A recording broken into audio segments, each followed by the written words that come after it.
ঋণগ্রস্তের ঋণ পরিশোধের তৌফিক দেন, হারাম হালাল বেঁচে চলার তৌফিক দেন আল্লাহ রব্বুল আলামিন। বেকার যারা আছে হালাল কর্মসংস্থানের ব্যবস্থা করে দেন আল্লাহ। সকলকে শারীরিক সুস্থতা, মানসিক প্রশান্তি, অর্থনৈতিক সচ্ছলতা দান করেন আল্লাহ। প্রত্যেকটা পরিবারে দ্বীনের আবহাওয়া জারি করে দেন রব্বুল আলামিন। খাস করে আমরা যারা হাত উঁচু করেছি আল্লাহ, আমাদের মধ্যে হয়তো অনেকের মা নাই, অনেকের বাবা নাই।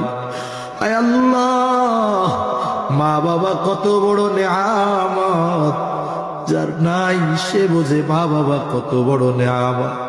আয় আল্লাহ, দুনিয়ার অপর প্রান্তে আমেরিকার খবর মুহূর্তের ভিতরে পাওয়া যায়, দেখা যায়। 3 হাত মাটির নিচে ওই মোহাব্বতের মা বাবার কবরের খবর জানা যায় না, দেখা যায় না। আয় আল্লাহ, গুনার কারণে